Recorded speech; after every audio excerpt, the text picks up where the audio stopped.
हालात से हार के जब एक सीधा साधा इंसान किडनैपिंग का रास्ता चुन लेता है तो ये चीज कितनी फनी हो सकती है आप सोच भी नहीं सकते। इस मूवी में मैं सबसे ज्यादा हंसा हूं और कभी मौका मिले तो इसे एक बार जरूर देखना। स्टार्टिंग में दिखाते हैं निक जो कि समझदार के साथ एक सूझबूझ वाला इंसान है। कर्ट ये जब भी किसी हॉट लड़की को देखता है इसकी आंखें बाहर आ जाती है। और लास्ट में है डेल, इससे बड़ा बेवकूफ इंसान आपने दुनिया में कहीं नहीं देखा होगा। ये तीनों पक्के दोस्त हैं। हाल ही में इन्होंने अपनी जॉब छोड़ी है और एक बिजनेस स्टार्ट करने का फैसला किया है क्योंकि पुराने जॉब में इन तीनों के बॉस इन पे टॉर्चर किया करते थे। जहाँ निक और कर्ट के बॉस उनसे डबल काम भी करवाया करते थे और उल्टा सुनाया भी करते थे। वहीं डेल की बॉस जूलिया जो कि एक डेंटिस्ट है और दुनिया की सबसे ठरकी औरत। और इसके ठरकपन का लेवल कितना है ये आपको आगे वीडियो में पता चलेगा।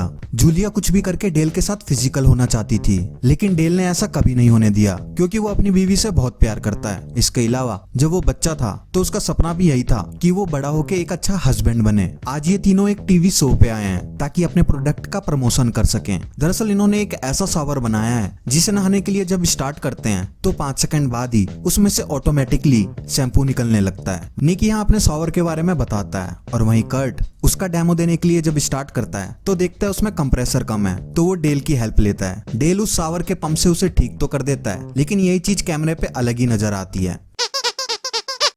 खैर यहाँ पे इनका प्रमोशन कंप्लीट होता है और शाम को जब ये तीनों बात करते हैं तो कहते हैं कि अगर ये बिजनेस नहीं चला तो इनके खाने के भी वांदे पड़ जाएंगे। लेकिन भगवान इनकी सुन लेता है और कर्ट के पास एक बहुत ही बड़ी कंपनी से फोन आता है और जब इन्हें पता लगता है कि जिस कंपनी का इनके पास फोन आया है वो अमेरिका की सबसे लार्जेस्ट रिटेलर कंपनी है। इसके बाद अगले दिन वो उस कंपनी में जाते हैं तो इनका स्वागत रेक्स करता है। रेक्स इस कंपनी के मालिक का बेटा है। वो इन्हें ऑफिस में ले जाता है और वहाँ की एंटीक और महंगी चीजें दिखा के हवाबाजी करता है और कहता है कि अगर तुम लोग हमारे साथ बिजनेस करोगे तो तुम्हारे पास भी ये सब कुछ होगा। और इस चीज को थोड़ी और हवा देने के लिए ये अपनी हॉट सेक्रेटरी को भी दिखाता है और उसे देख के कर्ट की आंखें खुली की खुली रह जाती हैं।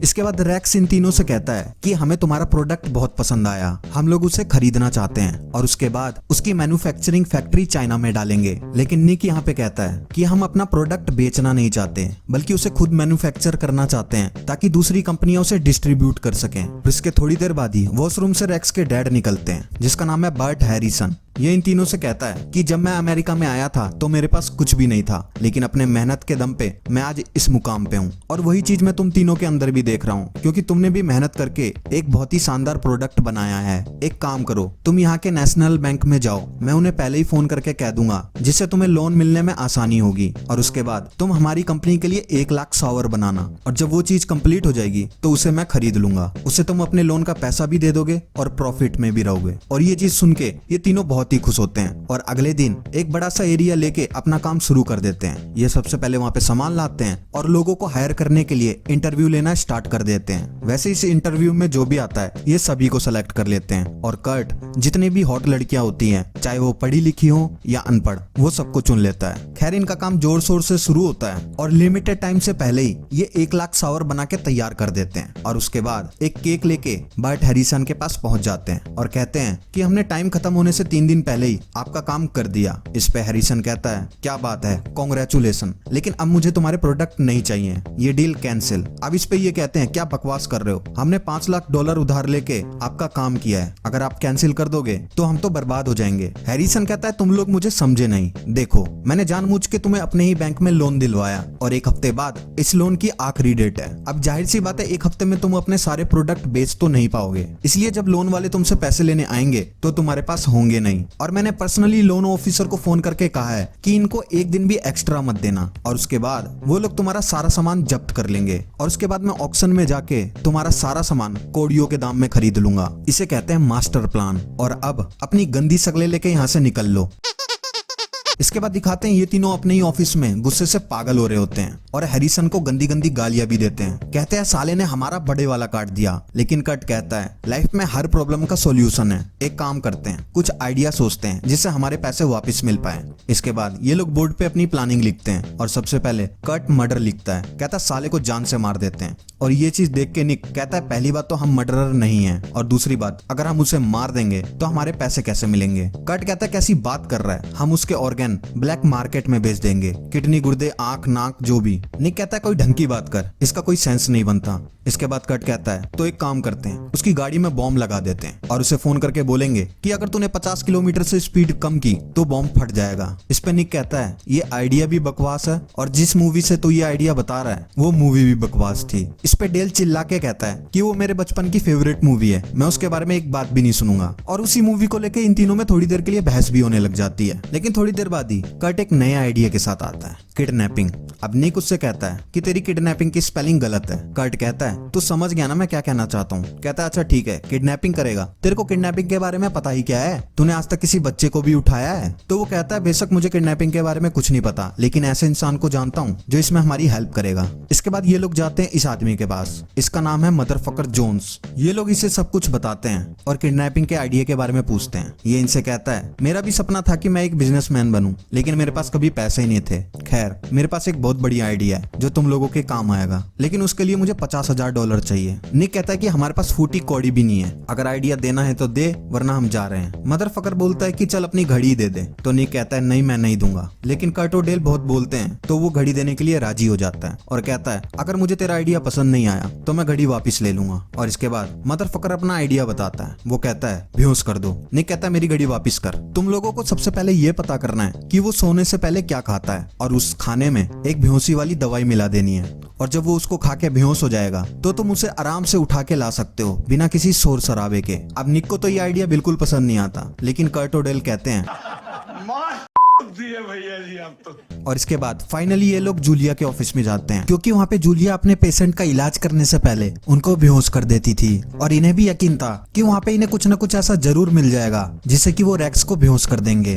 और इसके बाद ये तीनों किडनैपिंग के लिए निकल जाते हैं और जब ये लोग रेक्स के घर पे पहुंचते हैं तो कर्ट कहता है गेट लॉक है, वापस चलते हैं। निक कहता है क्या तुमने गेट खोलने के लिए कोई प्लान नहीं बनाया? इस पे कर्ट और डेल कहते हैं कि हमने सोचा था 50-50 चांस होंगे, या तो गेट खुला होगा या बंद। निक कहता है वाह क्या बेवकूफ लोग हो। लेकिन तभी कर्ट कहता है मेरे पास प्लान बी भी है, अपना डेबिट कार्ड दे। और जब वो कार्ड देता है तो वो पता नहीं क्या करने की कोशिश करता है, गेट तो खुलता नहीं बल्कि निक का कार्ड अंदर गिर जाता है। और इसके बाद कर्ट कहता है कि वापिस चलते हैं, किसी और दिन आएंगे। निक कहता है कि मेरा कार्ड तो अंदर रह गया है। तो कर्ट कहता है फोन करके कंपनी वालों से अपना कार्ड कैंसिल करा लेना और कल तक तेरा कार्ड वापिस आ जाएगा, टेंशन मत ले। निक कहता है लेकिन जब रेक्स को मेरा कार्ड मिलेगा तो हम फंस जाएंगे ना। और इतने में ही देखते हैं कि एक गाड़ी उधर आती है और ये तीनों छुप जाते हैं। दरअसल उस गाड़ी में से रेक्स की मेड निकलती है और वो अंदर चली जाती है और इसके थोड़ी देर बाद ही ये तीनों भी अंदर आते हैं। निक अपना कार्ड उठाता है और कहता है चलो निकलते हैं। डेल और कर्ट कहते हैं हम लोग तो अंदर आ गए ना, तो अपना पूरा काम करके जाते हैं। निक कहता है मैं कुछ नहीं करने वाला, मैं जा रहा हूँ। और जैसे ही वो बाहर जाता है तो रेक्स की गाड़ी आ जाती है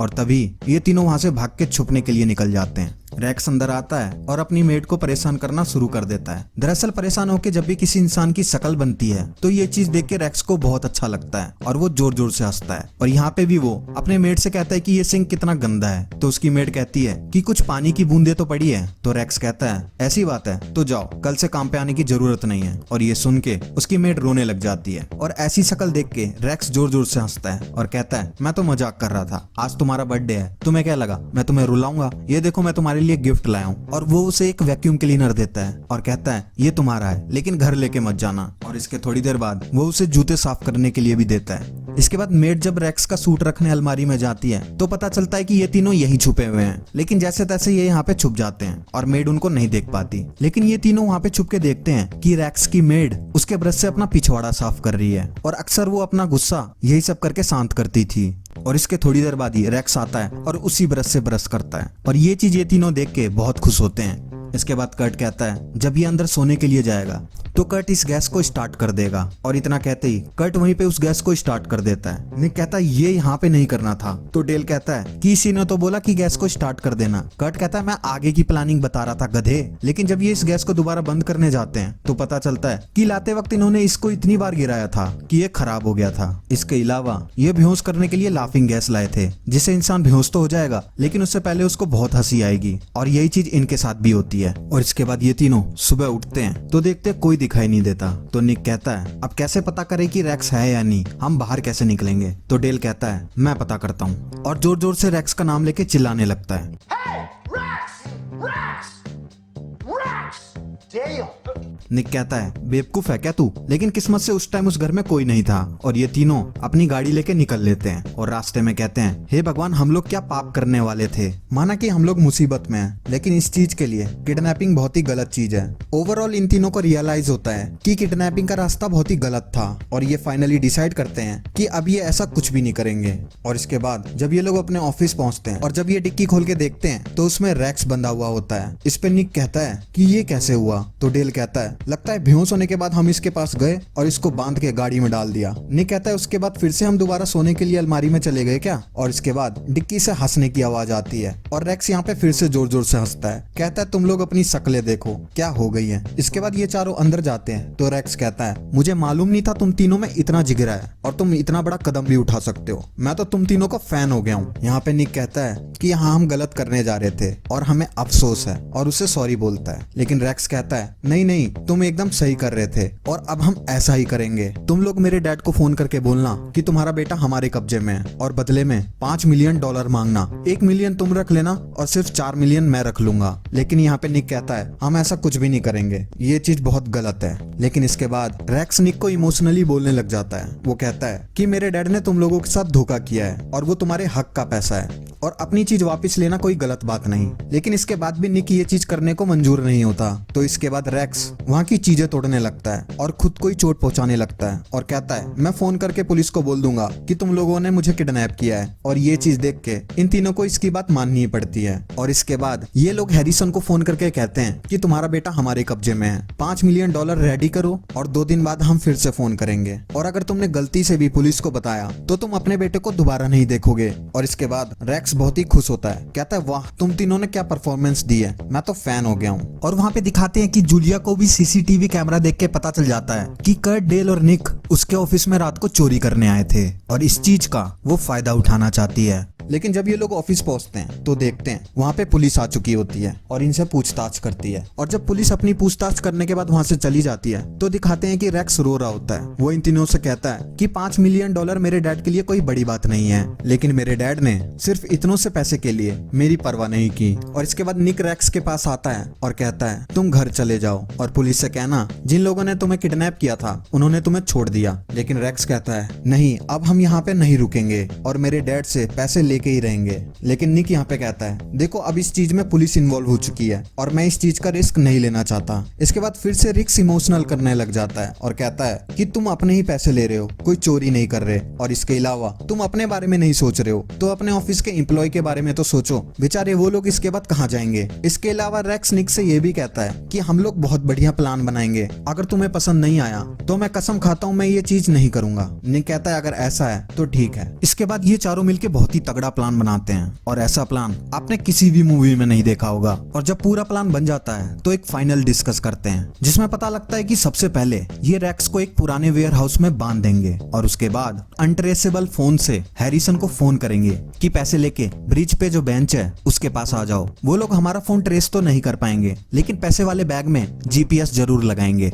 वो लोग ब्रिज पे भी पूरी नजर रखेंगे और वहाँ पे उनके कई ऐसे आदमी भी हो सकते हैं जिन्होंने अपना गेटअप चेंज कर रखा हो। इसलिए हम इन सब से बचने के लिए जब वहाँ पे हैरिसन पहुंचेगा उस बेंच के नीचे लगे हुए फोन पे फोन करेंगे जो कि एक दिन पहले ही कर्ट वहाँ पे छुपा के आ जाएगा। और यहाँ पे हैरिसन को बताएंगे कि सारे पैसे लेके 5 फ्लोर नीचे बेसमेंट में आ जाओ। और जैसे ही वो अपनी गाड़ी लेके बेसमेंट के नीचे आएगा तो पुलिस उस जीपीएस का सिग्नल खो देगी जो कि पैसों वाले बैग में लगा होगा। और इसके बाद हम तीनों मास्क लेके वहाँ पे पहुंच जाएंगे और हैरिसन से सारे पैसे ले लेंगे। इसके बाद इन सारे पैसों को दूसरे बैग में डालेंगे। इसके बाद कर्ट उसकी टाई और कोट भी ले लेगा और इसी का गेटअप लेके वो खाली बैग लेके जाएगा जिसमें जीपीएस लगा हुआ है और एक कचरे के डब्बे में डाल देगा। और जब उस बैग को देख के कोई गरीब आदमी उठाएगा तो पुलिस उसे पकड़ लेगी और मैं हीरो की तरह भीड़ में रूप बदल के निकल लूंगा। इसके बाद ये लोग गाड़ी चेक करेंगे जिसकी डिक्की में हैरिसन होगा और इसके बाद तुम दोनों भी होटल के कपड़े पहन के वहाँ से निकल लेना। और लास्ट में हैरिसन अपने बेटे से मिल लेगा, ना ही कोई मरेगा ना ही किसी की जान जाएगी और हमारे पैसे भी मिल जाएंगे। करेंगे और ठीक एक हफ्ते बाद हम लोग पूल में बैठ के सारे पार्टी करेंगे। और इस प्लानिंग में ये लोग ये भी इमेजिन कर लेते हैं कि डेल के बच्चे पूल में नहा रहे हैं और कर्ट डेल पे गुस्सा हो रहा है कि अपने बच्चों को पूल से निकालो। इसके बाद रेक्स निक से कहता है कि अगर तुम्हें ये आइडिया पसंद नहीं आया तो हम ये नहीं करते। लेकिन निक यहाँ पे कहता है कि हम अनट्रेसेबल फोन लाएंगे कहाँ से। इसके बाद ये लोग मदरफकर जॉन के पास जाते हैं जो कि 100% एक्यूरेट अनट्रेसेबल फोन देता है। और इसके अगले दिन ये लोग अपना मिशन शुरू कर देते हैं। ये लोग वही सेम टू सेम करते हैं जैसा कि इन्होंने प्लान किया था। सबसे पहले रेक्स को एक पुराने वेयर हाउस में बांध देते हैं और उसके बाद फोन करके हैरिसन को बोलते हैं और वही सब चीज होती है जो इन्होंने प्लान किया था। और जब हैरिसन वहाँ पे पहुंचता है तो निक उस फोन पे फोन करता है जो कि उस बेंच के नीचे कर्ट छुपा के आया था। लेकिन जब वो फोन करता है तो कर्ट के जेब में पड़े हुए फोन की घंटी बजती है और पता लगता है कि कर्ट भाई जब वहाँ पे फोन छुपाने गए थे तो किसी चीज से डिस्ट्रैक्ट होके वो वहाँ पे अपना ही फोन छुपाए।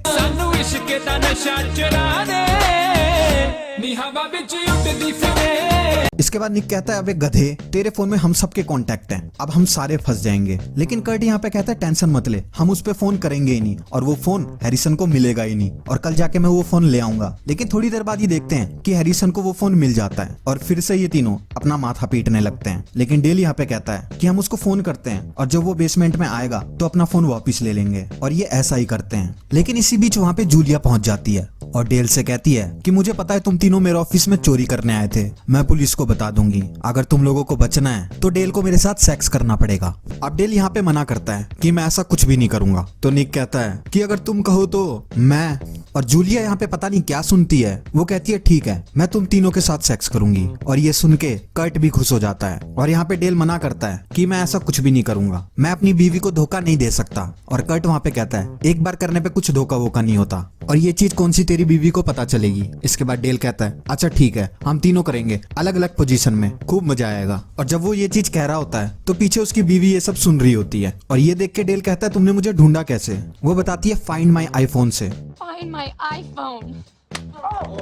और इसके बाद वो उससे कहती है कि मुझे तुमसे डाइवोर्स चाहिए और वहां से चली जाती है। और ये चीज देख के डेल को बहुत गुस्सा आता है और कहता है आज मैं इस औरत को छोड़ूंगा नहीं, इसकी सारी गर्मी निकाल दूंगा। और उसको लेके अंदर कमरे में जाने लगता है तो कर्ट कहता है हम दोनों का क्या, हम भी तो थे। कहता है तुम दोनों नहीं, आज इसको मैं ही सिखाऊंगा। और इसके बाद डेल उसको कमरे में बंद करके कहता है मैं अपनी शादी तो नहीं बचा सकता लेकिन अपना मिशन पूरा कर लेते हैं। और ये लोग अपने मिशन पे फिर से जुड़ जाते हैं। और इसके बाद जब हैरिसन बेसमेंट के अंदर आता है और यहाँ पे आने की वजह से उस जीपीएस का सिग्नल भी चला जाता है। इसके बाद ये तीनों एक बच्चों वाला मास्क पहन के हैरिसन के सामने जाते हैं और कहते हैं पैसे दो। हैरिसन फेंक के उसकी तरफ पैसे देता है और इसके बाद ये लोग पैसे दूसरे बैग में डालते हैं। और निक हैरिसन से कहता है अपनी टाई और कोट निकाल ताकि कर्ट इसका गेटअप लेके पुलिस को चकमा दे पाए। लेकिन हैरिसन यहाँ पे अकड़ जाता है, कहता है मैं अपनी टाई और सूट नहीं दूंगा, चाहे मुझे गोली मार दो। निक उसकी तरफ बंदूक दिखा के कहता है मैं सच में गोली मार दूंगा, अपना सूट दो। लेकिन वो फिर भी नहीं देता और थोड़ी देर बाद ही गोली चल जाती है और हैरिसन वही मर जाता है। और कर्ट और डेल कहते हैं ये तूने क्या किया, इसे गोली क्यों मार दी। निक कहता है मैं कैसे मार सकता हूँ, ये बंदूक तो नकली है। और इसके बाद पता चलता है कि उसको गोली रेक्स ने मारी है। और फिर से वो जोर जोर से हंसता है इन तीनों की शक्ल देख के, कहता है अपनी शक्लें देखो। अब जब ये तीनों इससे पूछते हैं कि ये तूने क्यों किया तो ये बताता है कि पहले मैं वही करना चाहता था जो हमने सोचा था, लेकिन जब मेरे बाप ने पुलिस को बता दिया तब मैं समझ गया मेरे बाप को मेरी कोई फिक्र नहीं, इसलिए मैंने सोचा कि मैं $5 मिलियन क्यों लूं जब मैं अपने बाप को मार के उसकी पूरी जायदाद ले सकता हूँ। इसके बाद रेक्स कहता है कि थोड़ी देर में पुलिस यहाँ पे आ जाएगी और मैं दोबारा जाके वेयर हाउस में बन जाऊंगा ताकि पुलिस को लगे मैं किडनैप ही हुआ था और यहाँ पे पुलिस मेरे डैड को मारने के लिए तुम तीनों को अरेस्ट कर लेगी। लेकिन इसके बाद ही कट बोलता है तुम दोनों डरो मत, मैंने इसकी सारी बात रिकॉर्ड कर ली है। लेकिन रेक्स इसको बंदूक दिखा के वो रिकॉर्डर मांग लेता है और तोड़ देता है और इसके बाद डेल की तरफ गन फेंक के वहां से जाने लगता है। अब यही गन दिखा के डेल रेक्स को रोकता है तो रेक्स कहता है क्या तुझे लगता है मैं तुझे भरी हुई बंदूक दूंगा, और दोबारा चले जाता है। लेकिन इसके बाद ही डेल चिल्ला के बोलता है पुलिस तेरे को 2 मिनट में पकड़ लेगी क्योंकि तेरी पैंट में खून लगा हुआ है। और ये सुन के निक डेल को खींच के थप्पड़ मारता है और कहता है क्या तुम लोग एक भी चीज अपने पास रख सकते हो। और इसके बाद वो कर्ट को भी थप्पड़ मारता है और कहता है तू ही था ना जिसने मुझे इससे मिलवाया था। इसके बाद रेक्स फिर से वो बंदूक उठाता है और अपनी जेब से गोली निकाल के डालता है और कहता है अपनी पैंट उतारो। डेल डेल कहता है हे भगवान, अब ये हमारा रेप भी करेगा। कर्ट कहता है नहीं, इसे सिर्फ पैंट चाहिए और रैक्स यहाँ से कर्ट की पैंट पहन के निकल लेता है। लेकिन थोड़ी देर बाद ही मदरफकर जॉन की एंट्री होती है। वो इन तीनों से कहता है गाड़ी में बैठो। डेल कहता है क्यों? वो कहता है अगर तुम लोग रैक्स से पहले उस वेयर हाउस में पहुंच जाओ और पुलिस को पता लग जाए कि रैक्स वहाँ पे नहीं है तो तुम लोग बेकसूर साबित हो जाओगे। इसके बाद ये लोग गाड़ी में बैठते हैं और दुनिया की सबसे बेस्ट कार चेजिंग शुरू होती है, जहाँ मदरफकर एक हाथ से गाड़ी चलाता है तो दूसरे हाथ से मैसेज कर रहा होता है। खैर थोड़ा आगे जाते हैं तो एक रेलवे क्रॉसिंग आती है, लेकिन मदरफकर जॉन बहुत तगड़ा स्टंट मार के इस ट्रेन से आगे निकल लेता है। लेकिन निक यहाँ पे कहता है अगर पुलिस वाले छूट गए तो वो उस वेयर हाउस में कैसे पहुंचेंगे और हम कैसे बता पाएंगे कि रैक्स यहाँ पे किडनैप नहीं हुआ था। और इसके बाद वो यहाँ पे गाड़ी रोक लेता है और जब तक ट्रेन नहीं जाती ये लोग वहीं पे वेट करते हैं और ट्रेन जाने के बाद फिर से इनकी चेजिंग शुरू हो जाती है और जैसे तैसे उस वेयर हाउस में पहुंच जाते हैं और रैक्स अभी तक यहाँ पे नहीं पहुंचा था और खुश हो जाते हैं कि अब हम पुलिस को सब सच बता देंगे। और जब पुलिस वहाँ पे आती है तो पता नहीं कैसे मदरफकर वहाँ से गायब हो जाता है। खैर पुलिस यहाँ पे इन तीनों को पकड़ लेती है और ये तीनों चिल्ला के बोलते हैं कि हमने उसे यहाँ किडनैप किया था, उसने अपने बाप को मारा है और हमें फंसाया है। लेकिन पुलिस बोलती है वो तो यहीं पे है और इन तीनों की शक्लें उतर जाती है और रैक्स यहाँ पे नाटक करता है क्या मेरे पापा जिंदा है, कह दो कि उन्हें कुछ नहीं हुआ है, और झूठ मूठ का रोने का नाटक करता है। लेकिन थोड़ी देर बाद ही कर्ट के फोन की घंटी बजती है रैक्स के जेब में। अब जब रैक्स ने कर्ट से पैंट चेंज की थी तो उसके साथ उसका फोन भी इसमें आ गया था और इसके बाद पुलिस वाले कहते हैं कि सारा टाइम ये फोन तेरे पास था तो तूने हमें फोन क्यों नहीं किया। और इसके बाद ये लोग समझ जाते हैं। अब यहाँ पे रैक्स खुद को बचाने के लिए उस पुलिस वाले को ही पकड़ लेता है और निकलने ही वाला होता है कि डेल गुस्से में बड़बड़ाता है कि इसकी वजह से हमें इतनी परेशानी हुई है, इसकी वजह से हम रोड पे आ गए, मैं इसको छोड़ूंगा नहीं। ये उसको एक छोटे से लॉकेट से मारने जाने ही वाला होता है कि रैक्स उसको गोली मार देता है और इसी में पुलिस रैक्स को तो वहाँ पकड़ लेती है, लेकिन डेल हॉस्पिटल पहुंच जाता है। खैर किस्मत से गोली उसके ऐसी जगह लगी जहाँ पे वो सिर्फ घायल हुआ और फाइनली ये तीनों बेकसूर साबित होते हैं। इन लोगों की कंपनी तो बंद हो जाती है, लेकिन ये कसम खाते हैं कि भविष्य में कभी भी गलत काम नहीं करेंगे। और यहाँ पे डेल से मिलने उसकी बीवी भी आती है और यहाँ पे डेल उससे बहुत माफी मांगता है कि वहाँ पे ऐसा कुछ नहीं था। तो उसकी बीवी कहती है तुम टेंशन मत लो, जूलिया ने मुझे सब कुछ बता दिया है। दरअसल यहाँ पे इसकी बीवी के साथ जूलिया भी पहुंच गई थी और जब इसकी बीवी यहाँ से निकल जाती है तो फिर से जूलिया डेल को सेक्सुअली हैरास कर लास्ट में दिखाते हैं कि मदरफकर जोन्स अपने बिजनेस के लिए एक फ्रेंचाइजी खरीदने आया है। लेकिन यहाँ पे ये आदमी कहता है फ्रेंचाइजी तो बहुत है लेकिन वो इतनी महंगी है कि तुम खरीद नहीं पाओगे। और उसके बाद